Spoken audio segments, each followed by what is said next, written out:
Hey guys, good afternoon. This is Mentor Myron Santana of MSS Business Solutions. My company is a human resources services firm, and we're in the business of providing you with primarily learning and development. Although you can outsource any of your human resource requirements or needs to us. Like if you want us to take care of your talent acquisition requirements, if you want us, or if you're looking around for an organization development consultant or consultants, or if you want us to organize your public learning and development need, or seminars or even webinars, we can take care of the business for you. Again, my name is Mentor Myron Santana, the CEO of MSS Business Solutions. I'm known as the corporate entertrainer in the Philippines, and that's because of my passion in putting people in the learning experience where they're learning so much, they are acquiring the needed knowledge and skills for them to be successful either in their business or in their profession, okay? While allowing them to have so much fun at the same time, entertainment. And I'm also known as the soft skills guru. Okay, I'm not the best, but yes, I'm one of those gurus in the Philippines, and that's because my area of expertise is in soft skills like communication, customer service, sales, marketing, leadership and management, etc. Welcome to our free webinar, and if you guys are or if you haven't seen the link on my LinkedIn, okay, as to where this is streaming live. This is happening live on my YouTube channel. And if you guys don't know yet, let me promote it now. It's youtube.com/Myron Santana. That's my first and last name. Myron spelled as M-Y-R-O-N. And of course, Santana. It's S-T-A-A-N-A. And today, this is really very exciting because we scheduled to have a webinar on my self-conceptualized model or framework in designing learning and development interventions, for example, training, okay, by making sure that you leave an impact not only in the way you go about your learning and development intervention, but of course you leave an impact in your beneficiaries. And this self-conceptualized principle is called I.M.P.A.C.T. It's actually an acronym that stands for the process through which we have to go so that we can arrive at the most corresponding and the most needed interventions in not only correcting but enhancing your employees' learning and development as a whole. Okay, so if you guys are ready, let's get this started.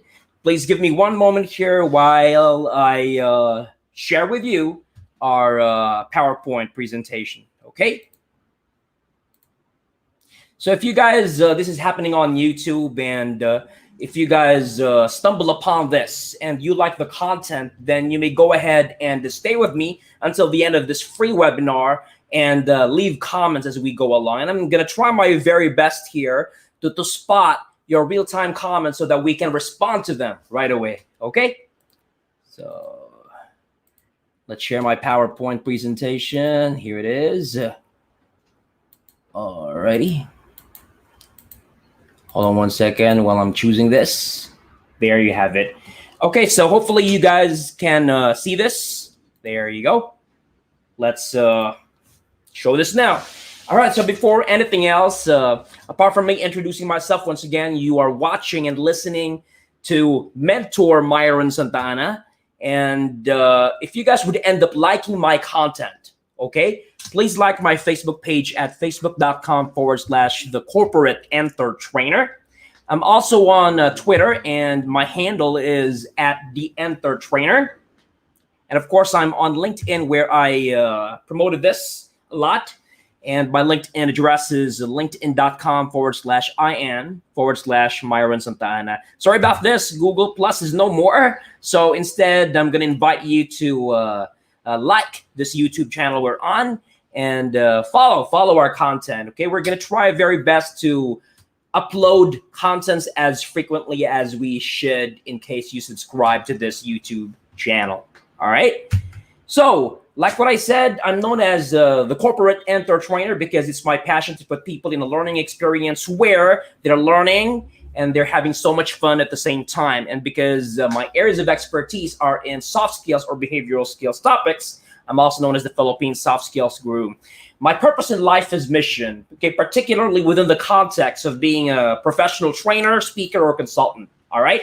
And I call them the E's to success, be it in your business or in your profession, being an employee or an employer, all right? So my mission or purpose is to educate, knowledge, equip, skills, encourage, attitude, engage, involve, entertain, okay? You may take it as the literal entertainment, empower, and escort you, all of you guys watching right now, and even those who are not, all right, to success. And I've been doing this, guys, as it says here, since 2013, okay? So mentor Myron Santa Ana at your service, guys. Okay, so I hope that everybody's doing well. I'm not sure if you guys are working from home or you're still reporting on a daily basis to your bricks and mortar establishment. That's okay. For as long as you guys keep yourself protected, okay, let's not be stubborn. Make sure that you wear a good combination of your face shield and face mask, okay? Nowadays, they should go together. It's, this is one of those times when it's okay to be paranoid because we don't want to get that fatal virus, okay? So please stay safe wherever you are.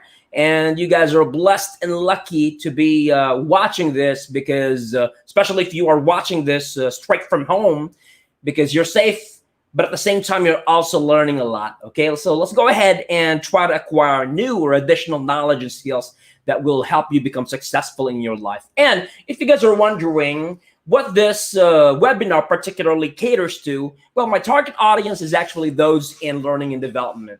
So training manager, training practitioner, training specialists, training officers, training supervisors, and even those who are not just exclusive to to training, but you're part of the HR.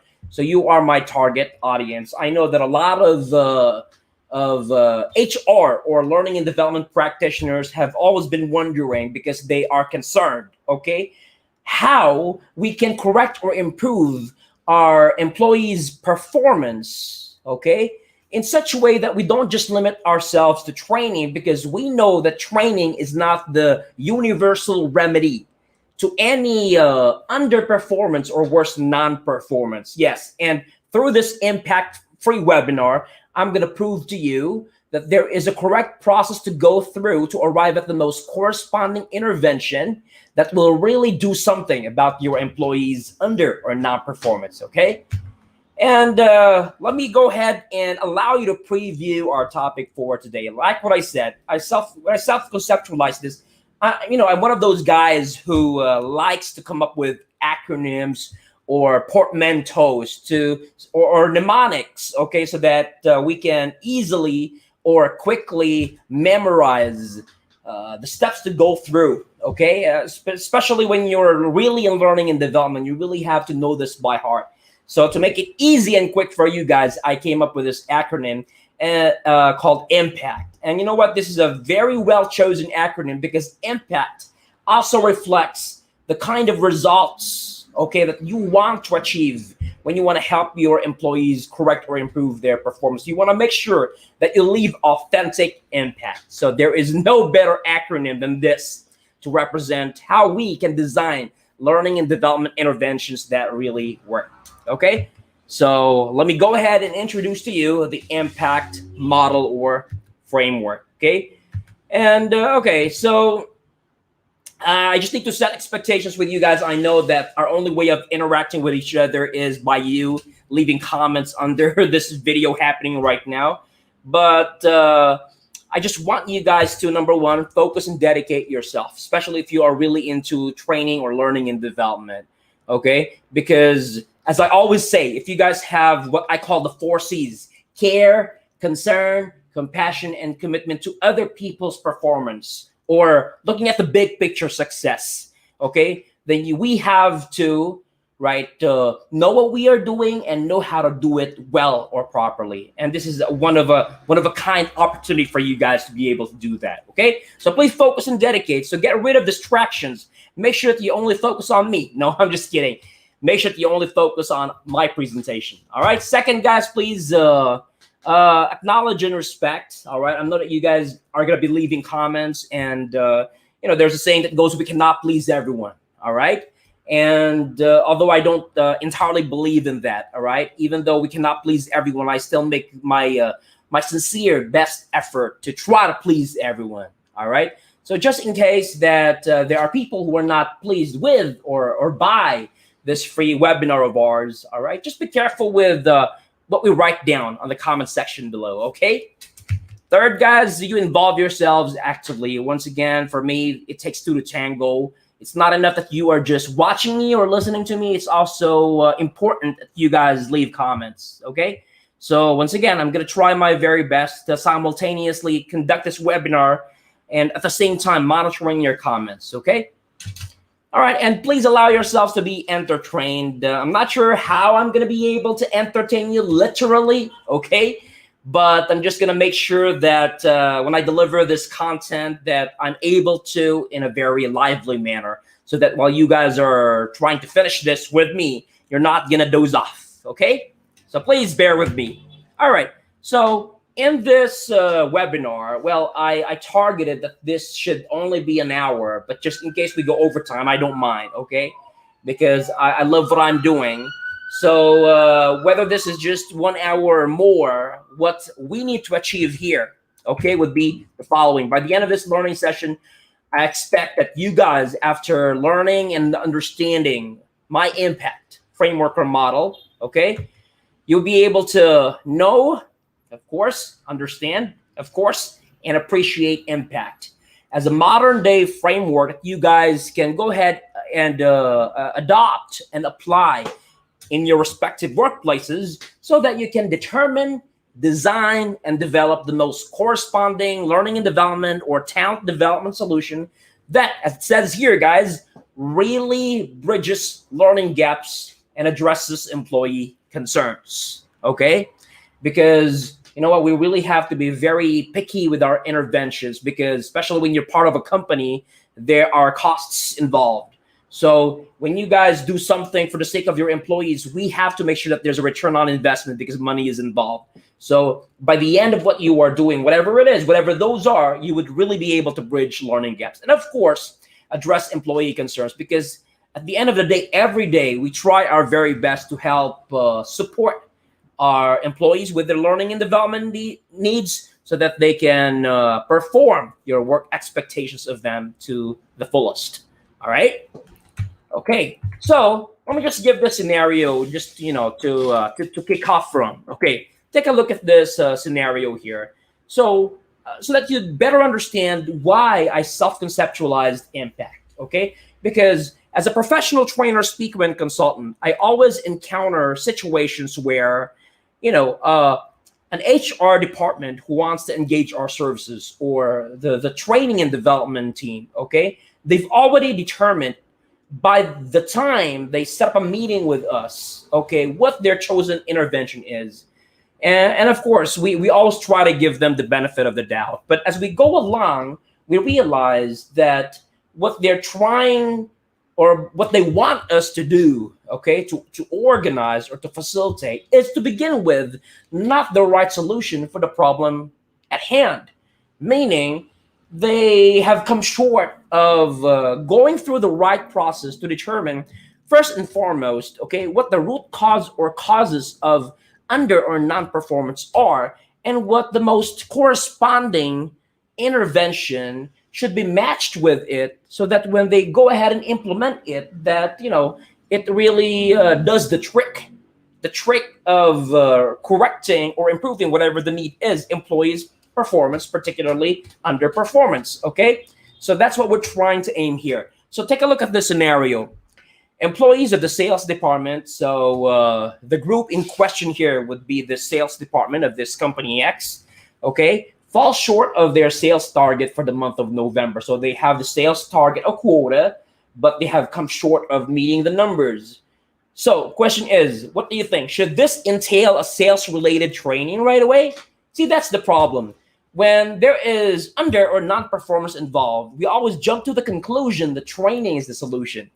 Training, remember guys, is just one of the available interventions out there, but it's not the one and only intervention. And if you are a training and development practitioner, or even not a training and development practitioner, a concerned supervisor or manager who really wants to, to get to the bottom of the situation and help your employee sincerely, then you should know what to do and how to do it well or correctly. And this is the purpose of this free webinar. Okay, so this is the situation. We need to help the sales department, all right? But we don't want to jump to the conclusion that training is the solution. So what are we gonna do? How do we go about it? These are the questions that we need to be answered here in this webinar, okay? Because remember, if we don't know what we are doing, we would just end up putting a square peg in a round hole. And we know for a fact there are always different strokes for different folks. Okay, so let me enumerate to you the different myths about talent development that I personally observed, and I know you can affirm are true as well in your respective companies, okay? Number one, it says here that training is the solution for all business problems, including employee performance. So this is exactly what I said earlier, right? Okay, so this is a myth, absolutely. So training is not the solution for all business problems, okay? Like employee performance. If you have an employee or employees who are not performing, please never have that habit of either calling on your internal learning and development team to help you out, or outsourcing your training need to somebody on the outside right away, as if you're certain that by designing, developing, and implementing training, that it will do the trick, okay? Second myth, one-shot, quick fix training sessions are usually enough, all right? So we encounter this every time when there's an inquirer who asks us about any training, and then when we ask them if they're willing to get a program that is more than a day in duration, they always tell us, oh, I'm sorry, Myron, we only need a one-day program. Because, well, we couldn't really entirely blame them, because it has something to do with the budget allocation. Perhaps their budget is only enough for a day of facilitation. But the thing is, Rome was not built overnight, right? There are some employee needs that, well, given that training is the solution, okay, cannot just be addressed by just a one-day program, that it has to be 2 days or more, okay? So this is definitely a myth. Third, most employees can develop on their own. Of course, it is expected that when we graduate from college and when we start working in the corporate world, that we already develop maturity. And when we're already mature or professional, then it is expected that we can develop on our own, right? Like proper grown-ups. Okay, that's not always the case. There are some people who are having trouble knowing why they're struggling and where that is coming from. And it is our duty and responsibility as training and development practitioners, because we know more about employee performance than themselves, okay?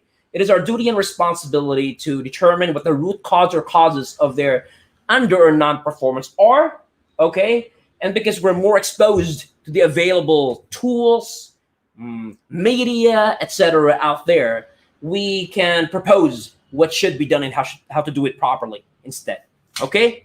Fourth, developing training and development, now talent development, yes, okay. Nowadays, human resources as a term, as a word, as a jargon is now called talent, because human resources are more than resources. They are talents that we need to take care of, okay? So that's the rationale behind it. So going back, developing training and development is a quick, easy process. No. After undergoing this webinar, guys, you would realize and hopefully appreciate as well, okay, that developing training and development is not quick. It's long, All right, it's hard, it's tiresome, but after all of it, it's worth our efforts. It's worth every sweat. Okay, it's worth every blood. All right, kidding aside. Okay, so training and development should lead to enhanced performance. Well, if training and development is really the corresponding solution or intervention, it should really lead to enhanced performance. But we have to make sure, and hopefully Impact can help you make it certain. All right? Customization is a waste of time and money. You know what? This is the usual problem with some top executives or even owners or investors themselves. They see training and development as optional. They see it as a privilege, not a right. They see it as something that's dispensable. Okay, they see it as an expense or a cost instead of an investment. So let today be the start of believing that training and development is an investment, not an expense. It's not optional; it's required. It's not a privilege; it's a right. It's a right of every employee that as they are helping you earn the money you need, that you also help them be able to help you earn the money you need through correcting or improving their performance at work. Because the ones who make money are not these tables, these laptops, these computers, these printers, scanners. No, they're not the ones who make money. They're just there. All right, they don't move at all unless humans operate them. So the real assets that we need to take care of and value and provide everything that they need to be able to perform at their best, okay, would be our talents, our human resources. Okay, so going back here, customization is not a waste of time and money indeed. All right, and matter of fact, as it says here, performance is not even the only reason for an intervention. So the only intervene, the only provide learning and development services when performance is an issue. All right, when performance is underwhelming, when performance is negative, no. There are other P's that I'm going to present to you, which we have to put premium on, that also serve as reasons for an intervention. Do you want to know what those are? Here we go. So the second P, other than performance, is people. So what's involved in people would be the following topics: workforce reduction or attrition. It's also a cause of concern if, like last year, you had 100 employees, and today, or by the end of the year, you'd realize you would only have, 90 or fewer, right? So it's trouble. Next would be retrenchment or lateral transfer. Retrenchment, it's been happening nowadays because of the effects of the pandemic. So we got to do something about it, right? Question is, does training do the trick? I don't think so. Lateral transfer, there are times that when people realize that they're not performing or they don't love what they're doing in a particular department, that they end up requesting or being transferred to another department themselves, okay? New hire, staffing requirement change or promotion, okay? Performance, career path, succession planning, all right? And the last one is very important. If you guys are into organization development, there should be succession planning, because we all age, okay? And we all go up the corporate ladder. So by the time that we've already gone up there, wherever the highest is, okay? Or when we've finally reached the end and it's time to call it a day, call it quits, then who's gonna succeed us, right? Who are we gonna turn over everything to? So succession planning is very important. The next P is process. Process is very important, guys, okay? Because it's part of our daily tasks and responsibilities. So reorganization process, business process re-engineering, and this is a constant effort. Process improvement, okay? We don't stop improving our processes. Whatever's long, we have to keep it short. Whatever's complicated, we have to make it less complicated. Whatever's difficult, we have to make it easy, okay? Problems in production, of course, especially if you're working in a manufacturing setup, you have to focus on these concerns as well. New procedures, we always have to, create a wheel or a new wheel or reinvent the wheel. Law and regulation changes and updates, all of these are about compliance, and all companies must comply, be it internal or external regulations, okay? The third P, place. When I say place, we're talking about your company. All right, it doesn't matter how small or big it is. So your establishment. So about place, we talk about relocation and other topics you can think of. And last but not least, the other reason for interventions like learning and development that our self-conceptualized model or framework is about, impact, is possession. So it's talking about systems and all that. Okay? So as I mentioned earlier, of course, we have to shoot down all the earlier myths that I mentioned. And of course, we always have to be all around. We have to be flexible. We have to always think about not only our employees' performance, but other aspects involved in running a business as well. And those are people, process, place, and possession.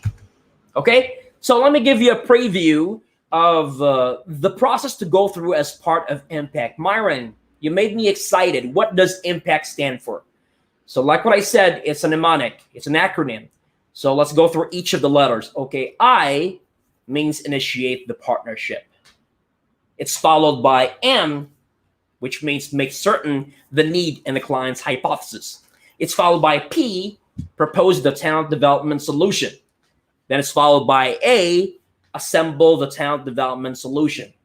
Then C, carry out the mutually agreed. Okay, there's something here that you have to focus on, the term mutually agreed, right? And we're gonna talk more about that later on. Solution.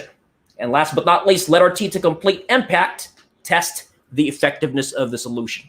And if you guys notice here, there are formative and summative evaluations concerned, okay? The formative evaluation is that as we go through each step of these phases, okay, we have to keep on monitoring and evaluating. So it's a nonstop part of the whole process, okay? And there's also a summative evaluation, which is already showed here. Test the effectiveness of the solution. So guys, this is impact. We're done. No, I'm just kidding. Okay, of course we're gonna try to elaborate on each of the steps of impact. Okay, so once again, guys, if you are a trainer or a training designer or instructional designer, or if you're part of the human resources, be it learning and development team, employee relations team, strategic business unit, operations, what else? Even compensation and benefits and recruitment. If you're part of those HR functions, please focus. Please dedicate your time to this, because I'm gonna make you or help you become much more flexible, much more all around with our impact model or framework. Okay, let's do this. Phase number one, guys, I of impact is initiate the partnership. Okay, number one, we always have to treat ourselves, especially if you were a company trainer or instructional designer, as an internal consultant. We are a consultant, okay? Whatever knowledge and skills and experience and expertise we possess here, they're valuable, okay? And that's why we're paid as much as we are right now, because we are a consultant. Always remember that. Level yourself up. You're not just a training facilitator. You're not just an instructional designer. You're an internal consultant. And because you're an internal consultant, you have to treat the relationship between you and your internal clientele as a partnership. So that's why we called it initiate the partnership. So what is or are involved in the partnership initiation? Let's go through each of them. But before we do that, okay, I already explained this, right? And now we know what impact as an acronym stands for. But maybe you're still wondering, Myron, why did you choose impact?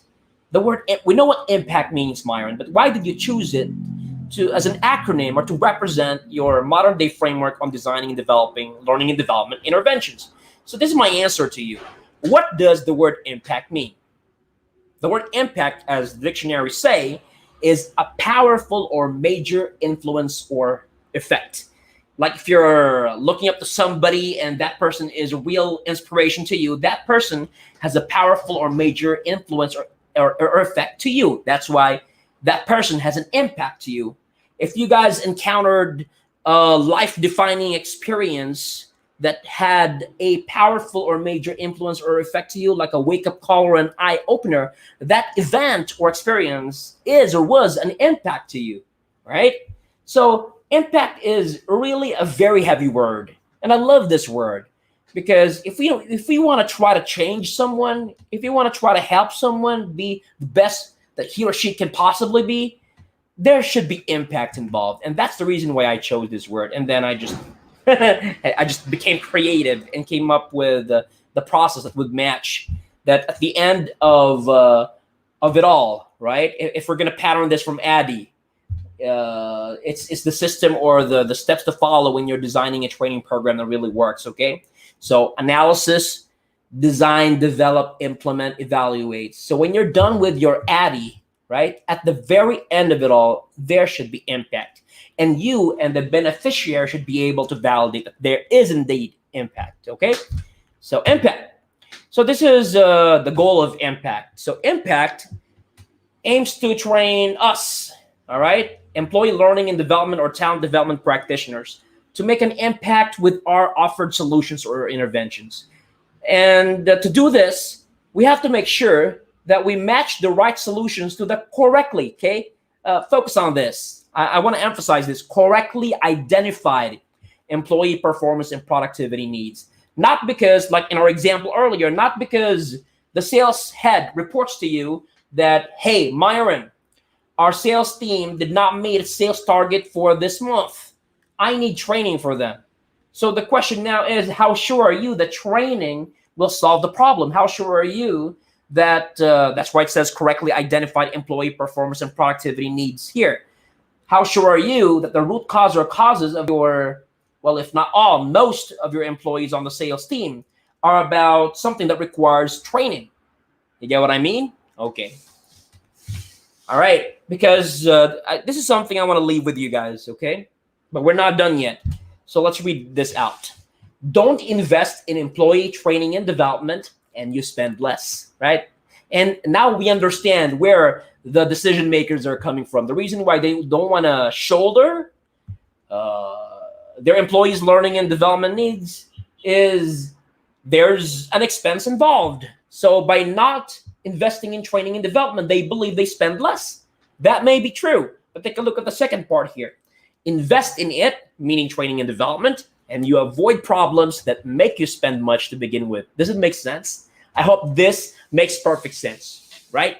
Because the reason, of course, we have overhead expenses. Let's not talk about those. But the reason we have miscellaneous expenses, or one of the reasons we have miscellaneous expenses that it doesn't even matter if we want them or not, is that we spend so much in things that we could have avoided had we trained our employees in the first place, okay? Or had we, because it's not just all about training, had we come up with the right intervention to help them improve their performance, so they would have the knowledge, the skills, the attitude, the overall competencies needed to help you meet or better yet exceed your profit margin, okay? Okay, so going back, once again, initiate the partnership, make certain the need and the client's hypothesis, propose the talent development solution, assemble the talent development solution, carry out the mutually agreed solution, and test the effectiveness of the solution. And then as we go along, there should be constant monitor and evaluate, monitor and evaluate. It's nonstop. Monitor and evaluate, monitor and evaluate, monitor and evaluate, monitor and evaluate, until you're already fulfilled and you're sure that you've done your job correctly. Okay, so let's go through each of them. As I said, I stands for initiate the partnership. You are an internal consultant. Treat yourself as such. So whatever's going on, when the sales head reported to you, it's already the commencement of a partnership between you and your internal client. So the processes or steps involved here are the following, okay? Engage with the client, okay? Listen to their inputs, okay? Clarify the perceived performance gap, okay? Sell what can be done and the preliminary steps to take, okay? Discuss the client's compliance requirements, okay? Agree on the need and the steps, okay? Cascade to and deliberate with your team if you're working with other people. Plan the talent development project. Develop and propose the plan. Gain mutual understanding and agreement. Of course, that's just a preview. We're going to discuss each of the steps in relative detail. All right, let's see how deep we can get. So initiate the partnership, as it says here, any communicative engagement between you and your internal client or even external, okay? must be initiated by both the client. Of course, it's the client, like in our scenario earlier, the sales head who needs to approach you, because you would never know what the problem is, because you're not really expected to be observant all the time, to like visit each of the departments you work with all the time, right? So it is important that the client approaches you to bring to your attention whatever performance need his or her team has, okay? And then the talent development agent is you, to talk about what the client, has observed that needed intervention, like in this case, not meeting the sales target, okay? And what their hypotheses are. Of course, you have to listen to them, right? Because they're grown-ups like you, right? They're experts like you, right? It's just that they specialize in sales and marketing. You specialize in HR job, okay? So ask them what their hypotheses are. Something like, well, what do you think is the reason, or are the reasons your team is not meeting the sales target for this month? Do you have any idea? So that's what we mean by hypotheses, okay? Going on. And what their hypotheses are based on their own assessment and conclusion. See? Okay. All right. So let's talk about the first step under initiate the partnership. Of course, engage with the client. So let me show this. So there are times that, let's say in our scenario, it's only the sales head who approached us, okay? Because it's his or her team that's involved. But do you know that more often than not, it's not only the sales team that we have to involve in the initial discussions, we also have to involve the other connected functions inside and outside the company. Yes, we're talking about cross-functional. Maybe like in this image you can see here, maybe finance or accounting is involved, the reason why the sales team is not meeting its target. Maybe human resources has something to do with it too. Okay, maybe it's just internal sales. Maybe marketing is also connected to this. Maybe operations or production is part of the equation. Maybe admin has got something to do with this too. So it is important. Yeah, this may be tedious, right? I know that could be your initial reaction, right? It's very tedious. It's only between sales and you, but you have to like involve the other functions as well. Yes, guys. Yes, guys. Okay, you have to involve the other functions as well, because treat it this way: all functions or departments inside a company are interconnected. Your KPIs are dictated or influenced by the KPIs of other departments, right? Because you, or what you are doing, could be a part of a big picture. Like, this is how it goes, okay? So there's a process to everything, right? Like in your sales process, before we go to step 2, there must be step 1. And there are times unavoidably that in step 1, finance or operations, production is involved. You get what I mean? So we cannot avoid other departments because we are interconnected in the company. So when there are employee issues concerned, we need to check whether other departments inside the company, all right, are part of the equation. All key stakeholders, of course, we need to raise this to the management because this is their company, right? They are the ones overseeing everything. We need to raise this to the rank and file people, because there's a saying that goes, those who are always together, they know what's really going on. And they are the reliable sources of information that will help you understand what the big picture shows you. Okay? Customer. Yes, we have to involve the customers as well.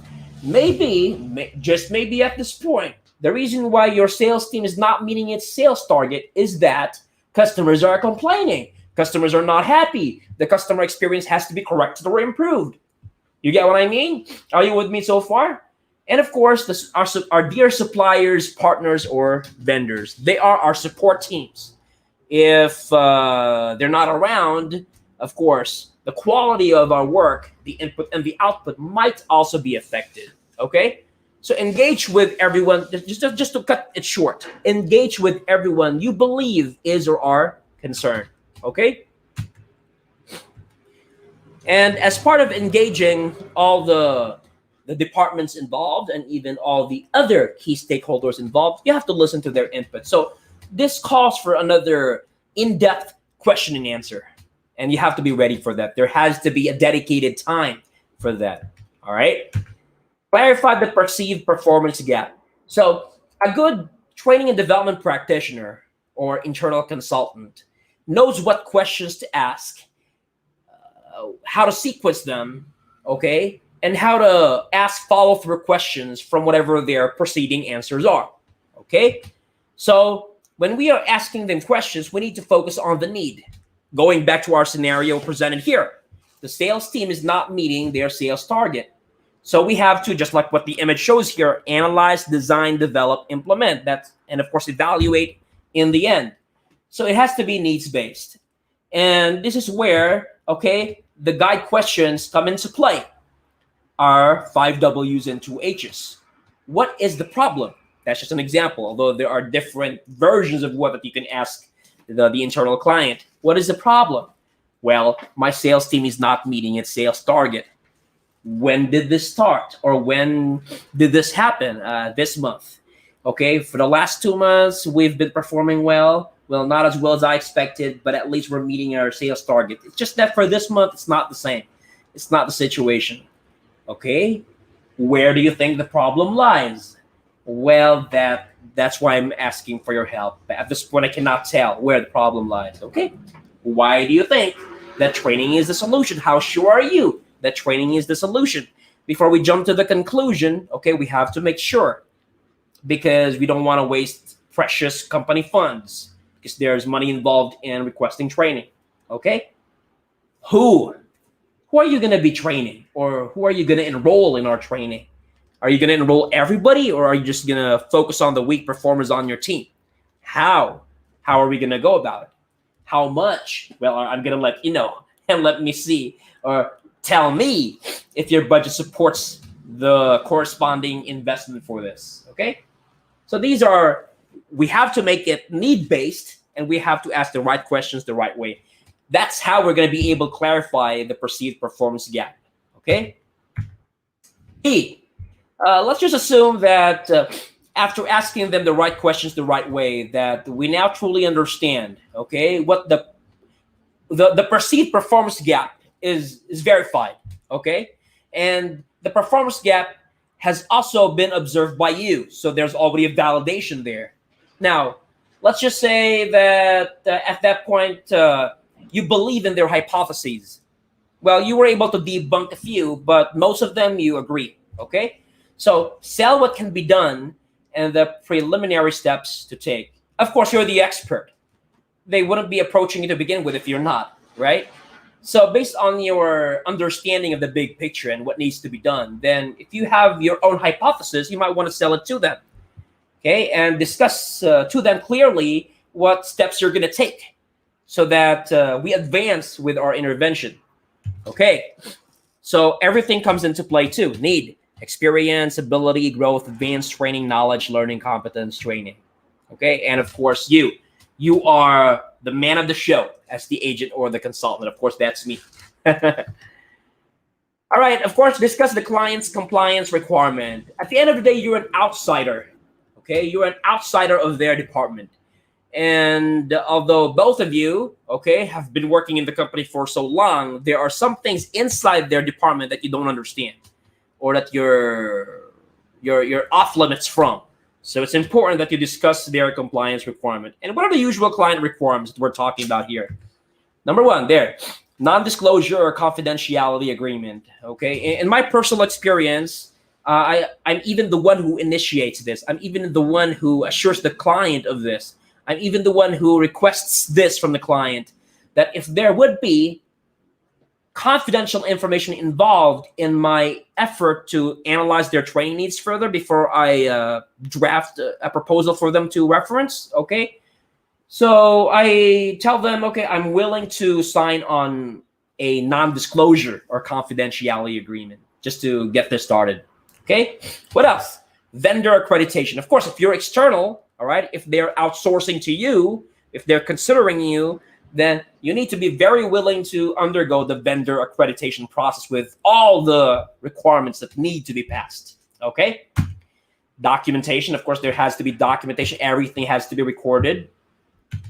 Reporting and reporting mechanism. Reporting and reporting mechanism means how are we going to report the progress? How are we going to report everything as we go along? And what medium, tool, app, platform, or avenue are we going to use to report everything? Okay? And you need to be very detailed. Okay, next, agree on the need and the steps. So let's just assume that at this point, let's just say, okay, that yes, the sales agents or most of the sales agents are not really meeting their sales targets. There's a hypothesis coming from them that you are able to validate, and you've come up with your own hypothesis too. And there's already this premise that training could be the solution, but we're not sure at this point yet. We need to further evaluate. So there has to be an agreement between you and your internal client and the steps that have to be done. They have to say yes to everything, okay? And then once you're able to agree with your internal client, then you have to cascade to and deliberate with your teammates, especially if you're a team who's gonna work on this. If it's just a one-man team, then cascade to yourself and deliberate with yourself. Okay, so there has to be a talent development team briefing. So you're going to go back to your teammates inside the company, or rather the training and development team, and then you're going to tell them, okay, guys, the sales team has a major problem. They're not meeting their sales targets. And I already have this assumption based on the answers to my questions that the training is what they need. But I need to discuss this with you guys to make sure, okay? Because we have to put the right foot forward about this. So there, okay? That's how you cascade to and deliberate with your team. And of course, you have to plan, all right? Plan, plan, plan. No matter how big or small your initiative is, there has to be planning involved, all right? You can't just rely on your memory, because if you bump onto something, okay, you might get amnesia, and you might always forget everything. So everything has to be put down, all right? And planning the talent development project isn't just about writing everything down. It's really about being very strategic, tactical, and operational about things. It's making sure that you're organized with your every move. There has to be a start, middle, and end. There has to be a goal and its accompanying objectives. And of course, there has to be strategies in place, okay? That's why planning is very important. And writing your plan is equally important, okay? And develop and propose the plan. Yes, yes, of course. When you develop it, you have to go back to your internal client and propose it. So this is what we discussed with our internal training and development team. This is the plan that we came up with, and I need you to see it. So what do you think about it? What are your thoughts? Do you want us to add something? Do you want us to remove something? Do you want us to modify something? Please let us know. You're the client, okay? So it says here, yeah, seminars, language courses, certificate courses, professional and continuing education, internal knowledge system, management training, orientation training, professional training, or whatever training that is. Okay, and then after showing your plan, your master plan, your game plan, and just like previously, you have to gain mutual understanding and agreement. All right, the client shouldn't just be a yes, ma'am, yes, sir, and you as well shouldn't just be as such. Okay, and as part of gaining mutual understanding and agreement, understand the agreement. That's why there has to be presentation involved, and critiquing must be there. Gain agreement. If they have any questions, ask those now or forever hold their peace.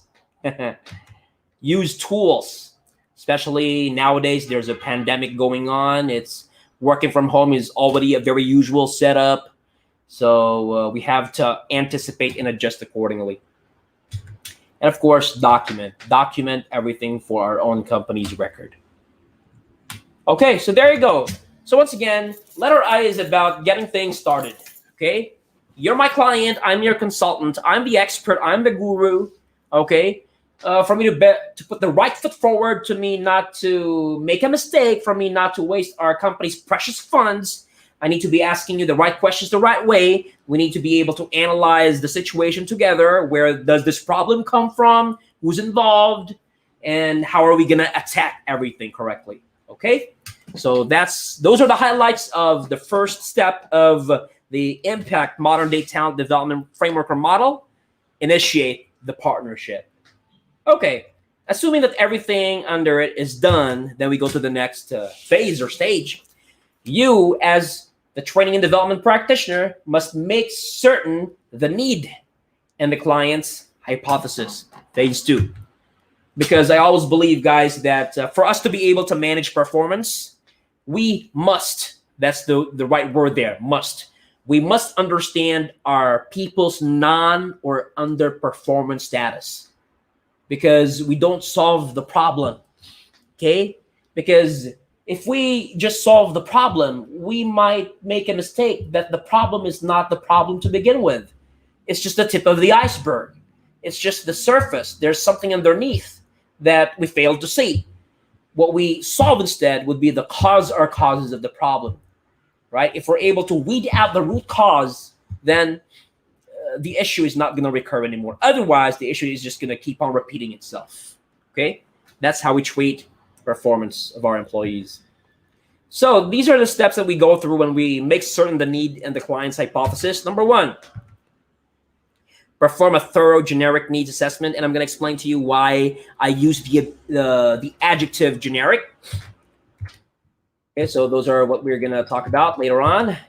Report the findings, analysis, and conclusions. Brainstorm. See, there's brainstorming involved. Brainstorm the best intervention or solution. Recommend and justify the intervention or solution to the client. Gain mutual understanding and agreement. Okay, so as it says here, for the observed need, and of course the gap that comes with it, to be confirmed as a reasonable determination and not just an assumed perception. What I mean by this is that, all of us make mistakes. It's not all the time that what you see is what you get. It may look like they need training, but the truth is they don't. It might look like the problem is in their knowledge, skills, and attitude, but the reality is it doesn't, okay? So for us to make a reasonable ascertainment, then it is our responsibility as internal consultants to confirm in detail using different time-tested, okay, and proven methodologies, which we're going to talk about. All right, so here are the detailed steps to go through when we are making certain the need in question, of course, and of course the company's, or rather the client's hypothesis. So as it says here, perform a thorough generic needs assessment. Thorough meaning detailed, okay, meticulous.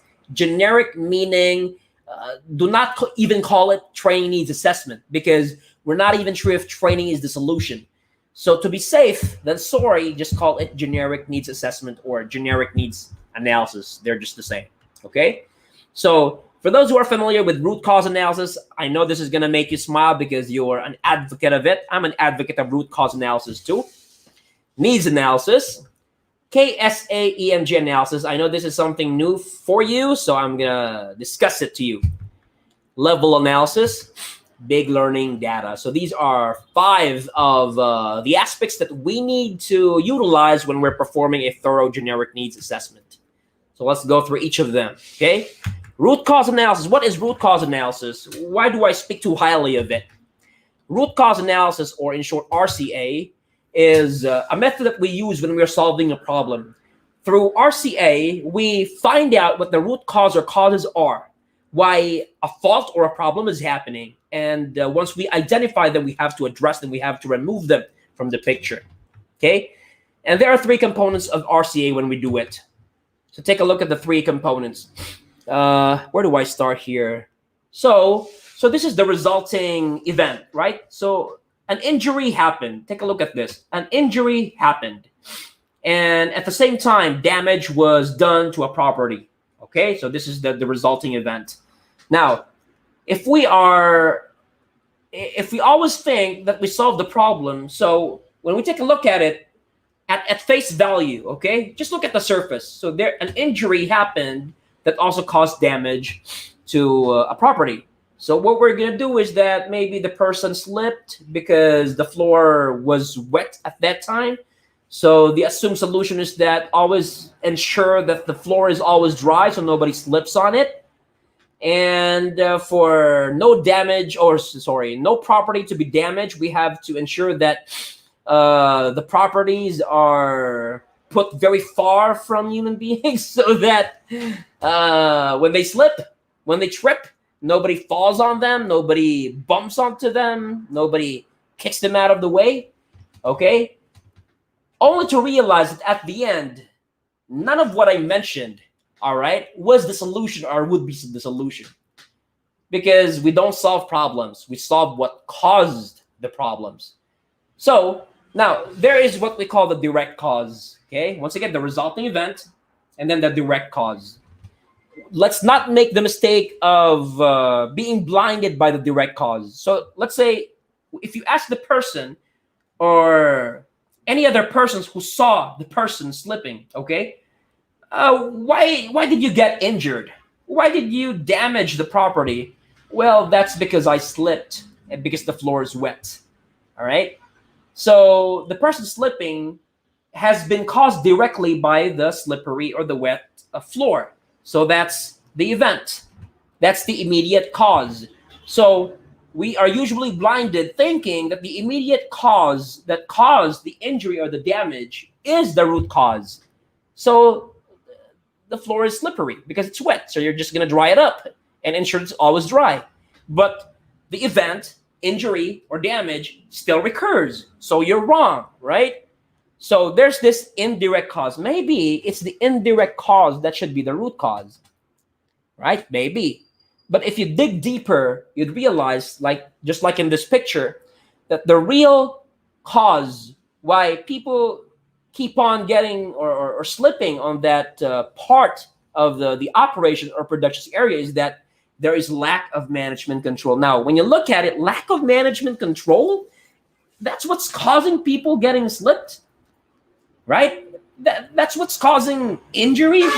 That's what's causing property damages. It's like they're totally unrelated, right? Now, if you verify that, so lack of management control is a true problem that we have to solve. So you come up with corresponding interventions to solve it. And then when we give it days, weeks, or months, we realize that injuries are no longer happening. Properties are not being damaged anymore. So it is true. The root cause is really lack of management control. So it may look totally unrelated to the resulting event, but it did do the trick. So see, this is the beauty of root cause analysis, right? And as training and development practitioners who are coming up with a corresponding learning and development solution to solve a problem, like in this case, the sales team not meeting their sales target, we have to dig deeper and find out what that or those root causes really are. Okay? So once again, guys, the definition of terminologies here. Root cause is the factor that, if removed from the picture, will prevent the final undesirable event from recurring, like that injury or damage. Okay? Causal factor is the immediate cause, is one aspect that affects an event's outcome. So this is the immediate cause. Well, matter of fact, some indirect causes could also be a causal factor. But the one that we are truly concerned about is the result, the final undesirable event. Well, going back, the one that's really that we're really truly concerned about is the root cause. Okay, and that's what we're gonna base our intervention on.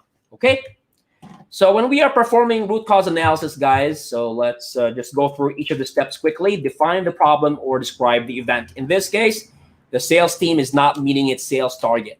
Okay, there, the sales team is not meeting its monthly sales quota. Number two, of course, we need to be investigators. We need to gather both qualitative and quantitative or numerical data and evidence to back everything up. So when we say qualitative data, we're dealing with descriptions. So when we say descriptions, we can go ahead and interview people, and we can consider their inputs as reliable source of information. Data that can be observed but not measured. So we're talking about anecdotes. We're talking about first-hand experience. We're talking about witnessing, okay? Eye-witnessing, that is. Colors, textures, smell, tastes, appearance, beauty, etc. Talks about quality. So that's what we mean by qualitative data. And then we also have to gather quantitative data. Deals with numbers. Data can be measured. Length, height, width, area, volume, weight, speed, time, temperature, etc. Talks about quantity. Okay? And guys, when we are determining the root cause of a problem, we need to be able to look into different aspects or factors as well, right? by using something like a fishbone diagram, and then for the part of the fishbone, when we put all of these M's you can see here in front of you: manpower, material, machine, money, method, movement, motivation, measurement, marketing. When we make them, okay, the fish bones of our fish, then we're able to look into all aspects involved in running a business. All right. Manpower refers to people, both the management and the rank and file. Material pertains to resources. Machine refers to, of course, all the equipment, gadgets, devices, and machineries that we're using. Money, of course, is money as it is. Method means the way of doing things, our processes, procedures, systems, etc. Moment refers to time. Motivation refers to motivation as it is. Measurement pertains to numbers, like our key result areas and our key performance indicators. And marketing. Marketing, literally, it could also be marketing that's not literal, meaning communication within and outside of the firm. Okay? So going back, now that we know what aspects to look into when we are determining what causes something, okay, we need to perform something like the 5 whys. So take a look at this real quick. 5 whys is a root cause analysis tool that forces us to ask the why question 5 times deeper. What do I mean by that? Take a look at this. Okay, so this person was caught speeding, going above, let's say, the 100 kilometer per hour requirement. And then, of course, a highway patrol officer stops the person, okay? And then gives him a ticket for violation. And then if we interview, or if we do a root cause analysis, we might jump to the conclusion that the reason why this person got caught speeding is that this person is what? Has that need for speed. This person has an attitude problem, right? This person doesn't mind about other drivers on the road, right?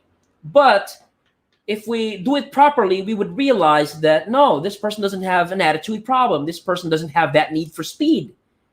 The reason why he got caught speeding is, so we ask the why question 5 times deeper.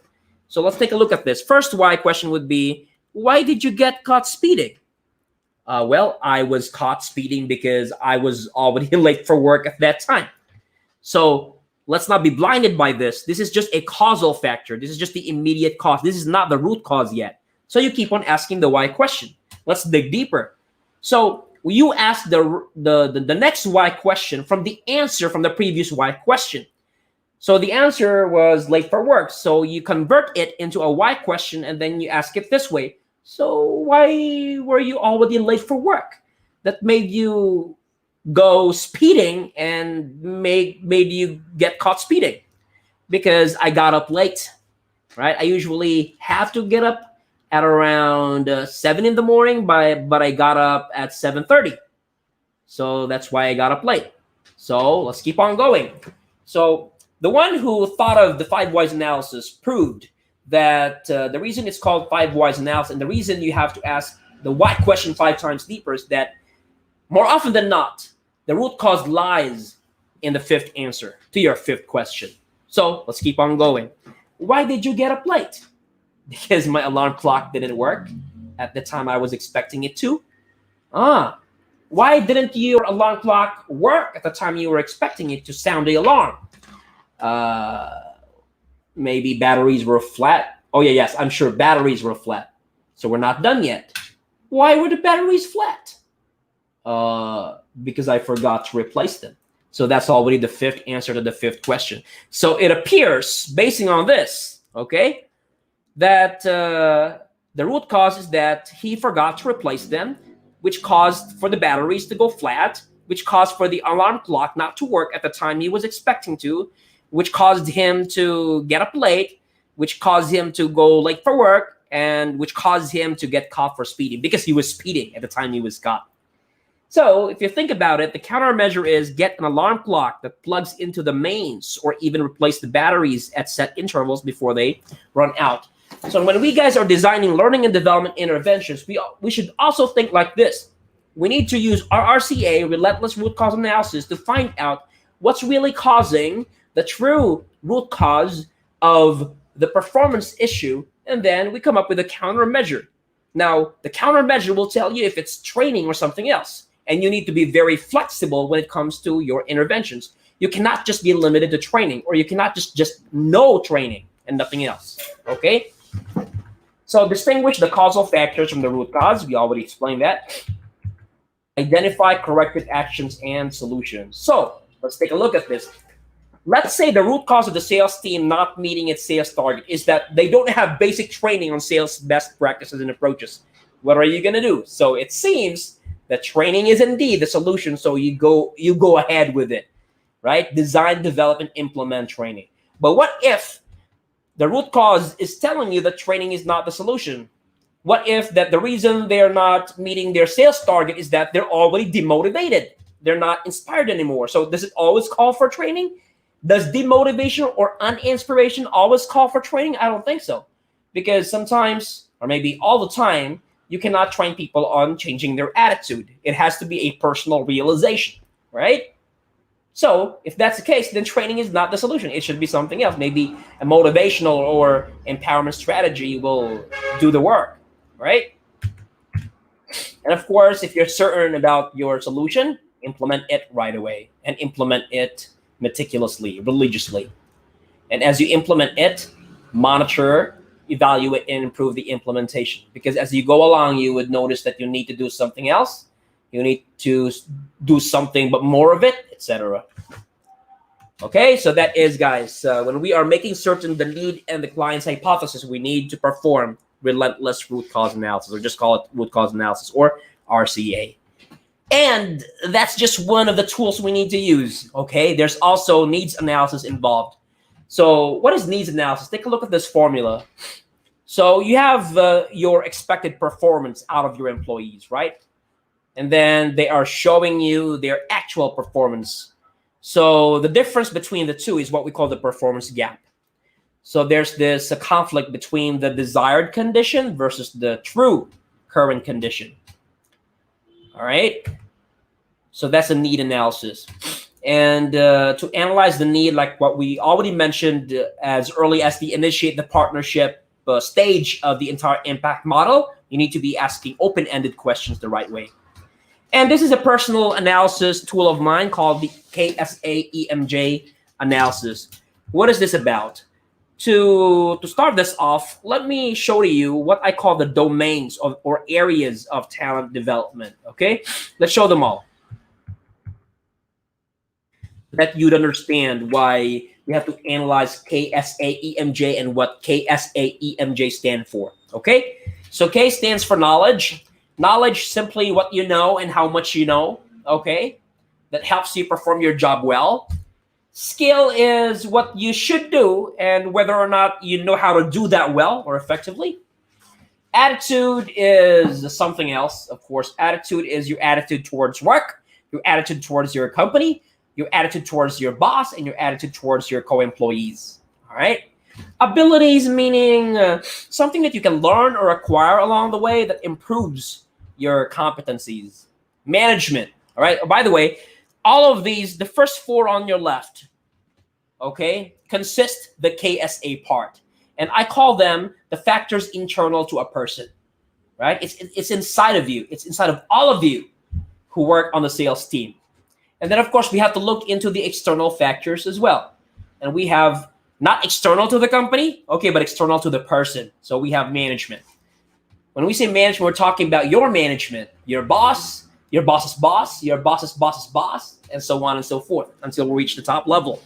So do we have a very supportive management, right? Are they knowledgeable and skillful themselves? Or they're not serving as genuine role models, reliable role models? Do they have a problem with their attitude as well, and it cascades to all of you down there? Environment. When we say environment, we're talking about two things, okay?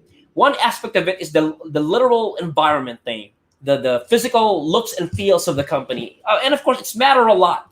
No matter how knowledgeable, skillful, and good of an attitude you have, If you're working in an environment that is not conducive to learning, excellent performance, motivation, inspiration, you're going to underperform too, right? So that's the physical looks and feels. The other interpretation of it is what we call the culture. Guys, the culture has a bearing on the behavior of your employees, how they think, how they decide, what their decisions are, and how they act. So you have to critique your environment as well in terms of the corporate culture. Are you really loving and living by your vision, mission, values, or they're just designs on the walls of your company, but you're not applying them in real? Okay. And last but not least would be, second to the last would be motivation. Of course, it's very important. And at this point, you might be wondering why, Myron, motivation is internal to a person, but why did you put it as an internal or rather external factor instead? You know what? Because sometimes, motivation is internal, right? Because when you say motivate someone, you're helping that person have a motive or a purpose in life to be able to do what he has to do well, right? But motivation from inside is influenced by inspiration from outside. And it's like they go hand in hand. They influence each other. So no matter how high your self-esteem is, no matter how deeply motivated you are inside, if your surroundings or the people around you, are not inspirational enough, they also affect adversely your internal or inside motivation. That's why I put it there. Because motivation starts from inspiration. And last but not least, guys, job person fit. I call this the last straw, right? There are people who just make the job in the company they're working for as a stopover career while waiting for a better opportunity outside. So when that is already the situation, that is an issue of job person fit, meaning the person is not compatible with the job or vice versa, right? The job's demands, do not mesh well with the person's attributes. So job person fit, job person chemistry, job person compatibility, however you want to call it. There's a relationship between the person and what he or she does. Now, if there is, it's like marriage, if they're not compatible with each other, you're only there for the money, but you don't love what you're doing, your passion is not there, it's absent, then it's going to affect the quality of your work. So you have to look into that as well. So guys, this is the KSA-EMJ analysis. So once again, these are the following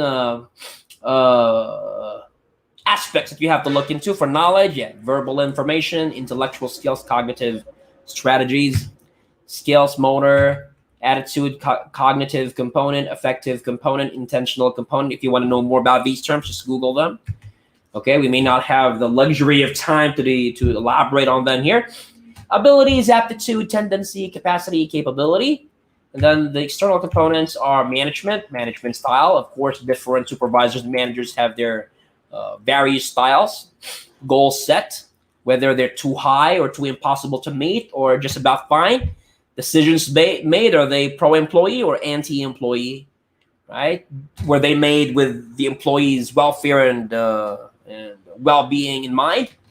Resources allocated, do we have a lot of them, more, or just enough, or there's scarcity involved?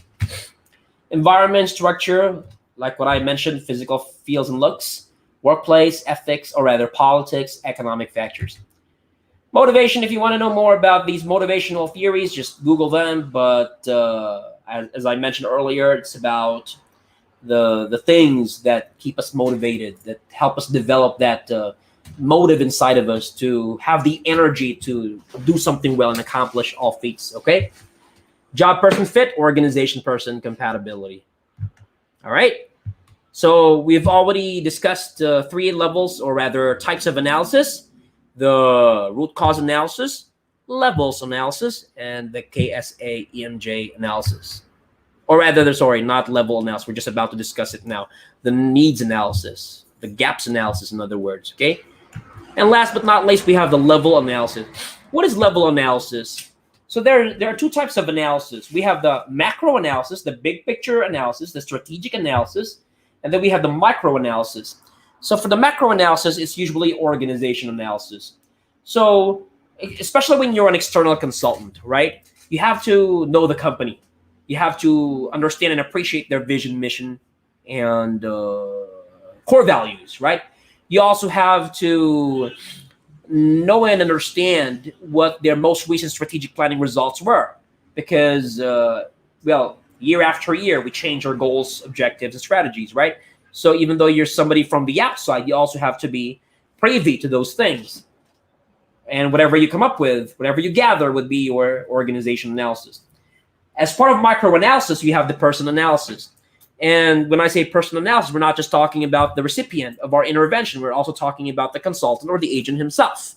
So person analysis involves the instructor, if it's training, and of course the participant, the one who's going to benefit from the training. And of course, we also analyze the work, the job, or a task. That's why, you know what, as part of analysis or level analysis, you have to request their job description. You have to request their job aid, so job description, job aid, and any other references that would help you analyze in this regard more or better, okay? And last but not least, we have what we call the performance analysis. So after analyzing the organization from the company level down to the team level or group level, and after analyzing the person, all ramifications of the person, after analyzing the work, job, or task aspects, then you go analyze the performance as well. So you have to analyze the gap. You also have to analyze the content of your would-be intervention. If, let's say, training, then it's going to be a literature review. Of course, you have to understand not just training, although it was used here, but the interventions to sustainability analysis, let's just call it that way. And of course, the cost-benefit analysis. So whatever you're going to do as part of your intervention, it has to yield great results as far as return on investment for the company is concerned. Okay? And of course, I know that you guys are very familiar with this, the big learning data, right? So there must always be a sound basis in everything that we do and decide on. And big learning data will help you a lot. So you have to keep records, both quantitative and qualitative, of your every move in the company, so that when you refer to them, they're going to help you in designing what the most corresponding intervention or solution is. All right. So for those who don't know what big data is yet, so big data, according to Laney back in 2012, is high volume, high velocity, and or high variety information assets that require new forms of processing to enable enhanced decision making, insight discovery, and process optimization. Okay, I hope that you guys are learning a lot, but we're not done yet. It looks like we're going to end this at 4 p.m.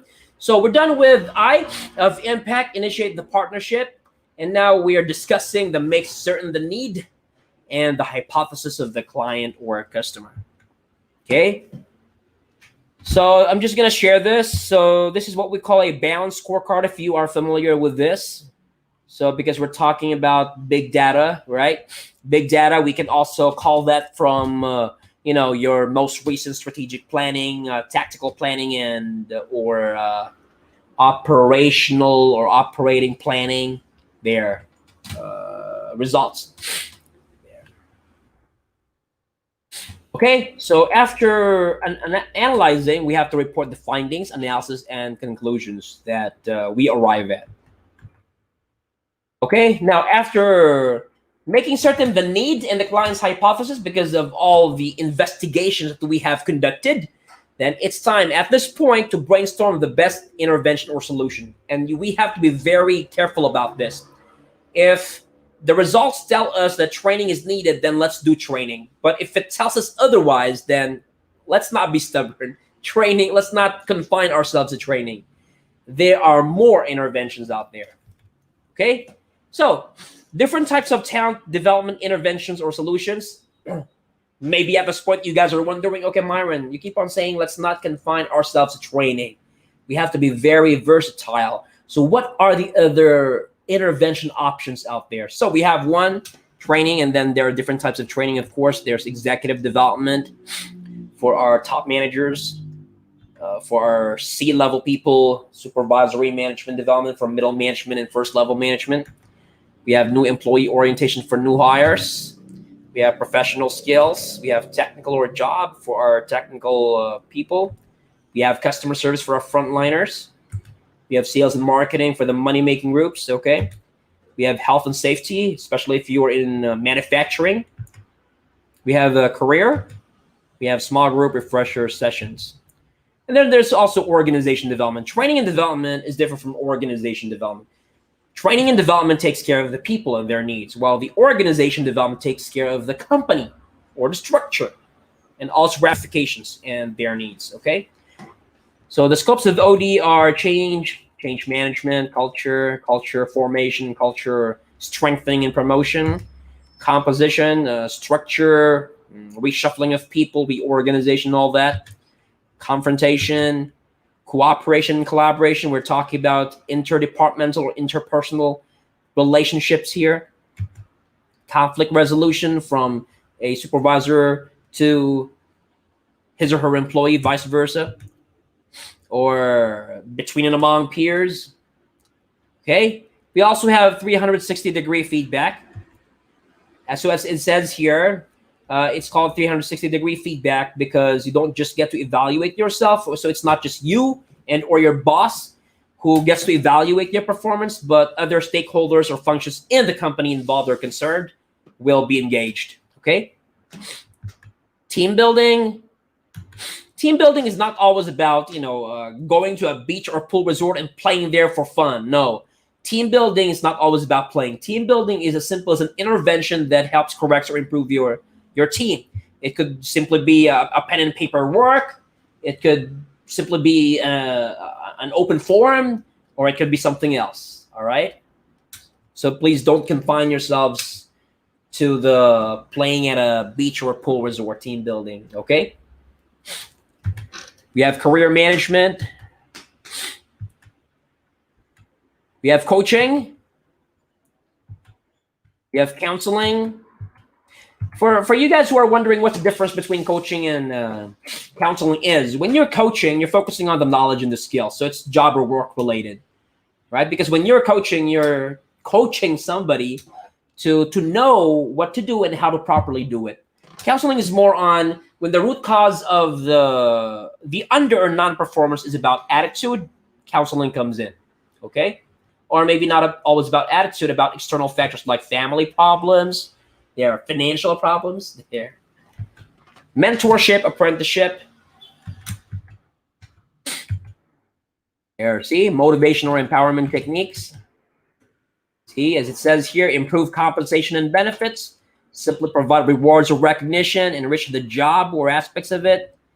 Job or work redesign, employee engagement, employee empowerment, Scanlon plan there. So if you guys want to know more about prevalent best practices in all of these, just probably Google, okay, or ask your more experienced HR friends. Applied behavior analysis or ABA. There. Computer-based learning, e-learning, online learning. Lateral transfer, meaning let's say you come from HR, you're going to be transferred to sales or marketing. Yeah. And by doing so, that there would be or might be an improvement in your performance or happiness, satisfaction, and contentment in the company.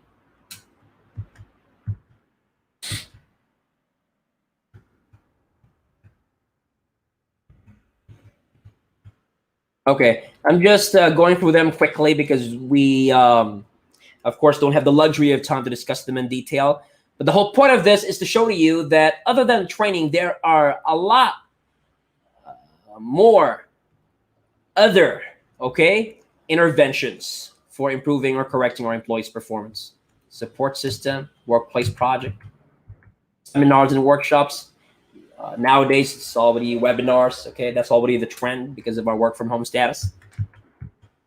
Okay, there. So what we're trying to point out here is we have, once again, to be flexible. We have to be flexible.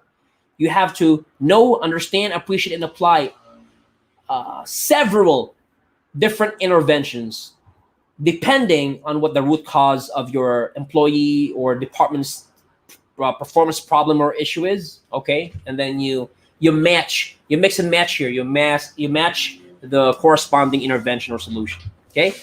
So afterwards, recommend and justify the intervention or solution. Who are you going to recommend and justify it to? Of course, your internal client. And there has to be a mutual understanding and or agreement between the two of you. Okay? So there, once there's already a sign off at this point, we go to letter P of impact. Is everyone still okay? I hope you're still glued on your computer screen because we're not done yet. We're not even halfway yet. Okay, this is halfway, P of impact. So stick around, guys. So letter P of impact is propose the talent development solution, phase 3. Propose the talent development solution, okay? So now at this point, you've already identified what the corresponding solution is, then you're gonna sell the idea, all of it to them. So the steps involved here are propose the talent development solution, give the client time, of course, to assess, review, and approve. Of course, it has to reach the decision influencer and the decision messenger, or rather maker. Gain understanding and agreement. So there's always understanding and agreement, okay? Schedule the project and the rollout. Orient the intended participants or beneficiaries. Okay. Propose the talent development solution. So you have your generic needs assessment or analysis report, right? Because as I always tell you, you have to document every move you make. So you have that report, you show it to them, you create a PowerPoint presentation, then you discuss everything, all the results. You have to convince them that you started correctly, you went along correctly, you did all that had to be done correctly, and everybody's on the right track. Improve the report because, of course, when you present your needs assessment or needs analysis report to the sponsors, okay, the clients, they're going to have inputs and you have to inject your inputs, okay? Give the client time to assess, review, and approve, especially when you're an external provider. Of course, they have to weigh their options.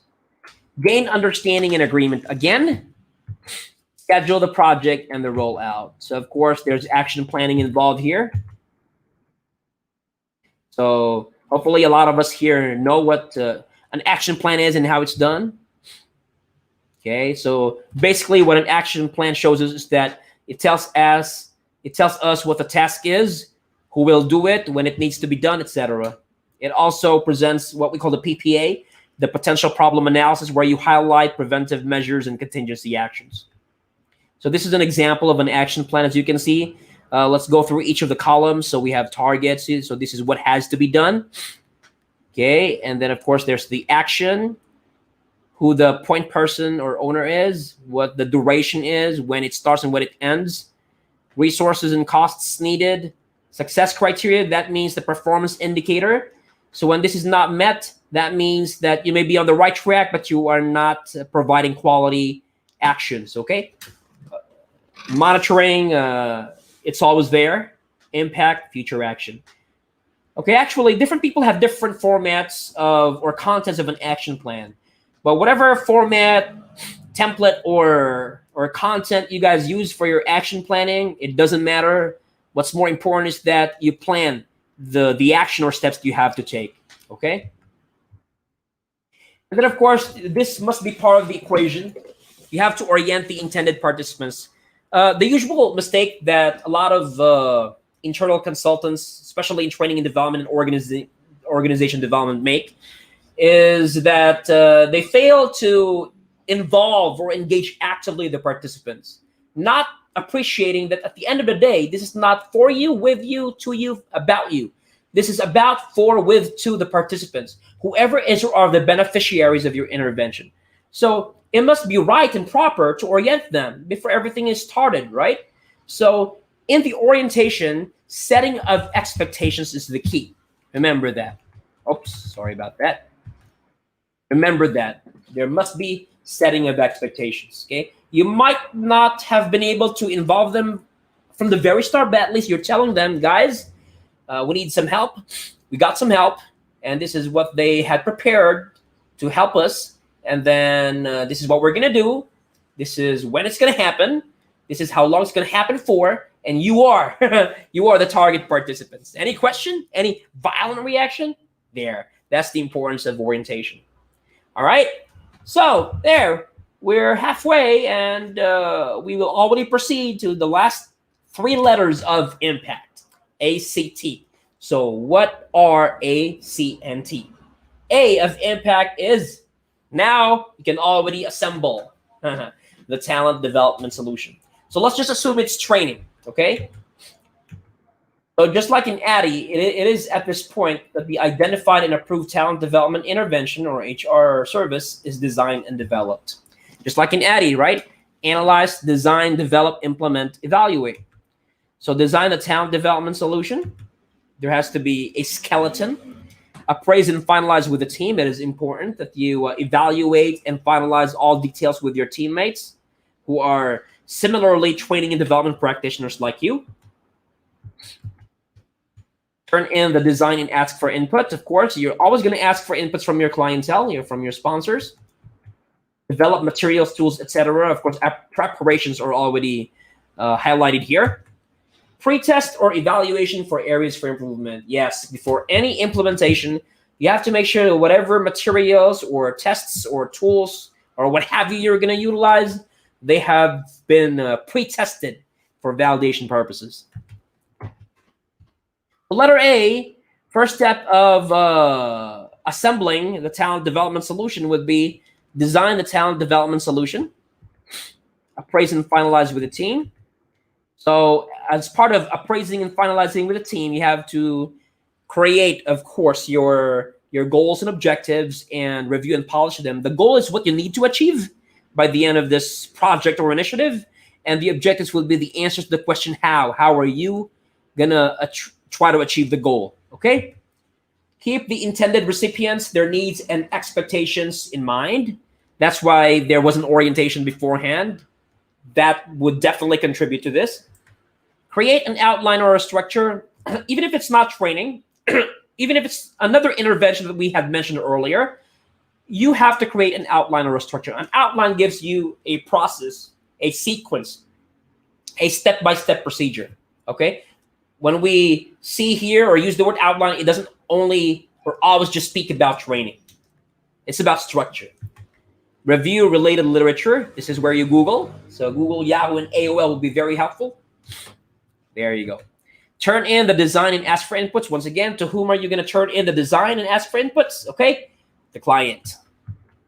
Once again, you go back to the people involved and even other key stakeholders. And develop the materials, tools, etc. you're going to need. And when you say develop the materials, tools, and etc., we're not only talking about training. Please keep that in mind, guys. Okay. Pre-test or evaluate for areas for improvement. Of course, different interventions require a different pre-testing methodology. Make sure that you brush up on your methodologies for pre-testing or evaluating. All right. So at this point, for the remaining letters A, C, and T, the discussion, as you have noticed, okay, is a lot quicker or quick than the previous ones because the hard work really lies in the first three letters I mentioned, I.M.P. Then once you're done with the first three letters, the first three stages, okay, ACT would be much easier. So carry out the mutually agreed solution and test the effectiveness of the solution. Okay, and in training, guys, just to share this with you real quickly, like if you identify that training is the remedy, that training is the corresponding solution, when you get to the test the effectiveness of the solution that you have implemented, the Donald Kirkpatrick's levels of evaluation theory or model would be of great help. So level 1, evaluate reaction. Level 2, evaluate learning. Level 3, evaluate behavior. Level 4, evaluate results. And Jack J. Phillips introduced a 5th level, and it's called return on investment. As it says here, it's not part of Kirkpatrick's original model because this was taught by Mr. Jack J. Phillips, so all the credit goes to him. Okay. So of course, there's going to be a separate free webinar or even premium training for me to discuss further what these different levels are and how they're done, at least within the context of evaluating the effectiveness of your training solution or intervention, if and only if training is the corresponding solution. That's the whole purpose of I.M.P.A.C.T, guys. It's to help you think and appreciate that training is not the only remedy. It's not the panacea for employee performance issues, okay? That you have to be very flexible and you have to be familiar with all the other interventions out there.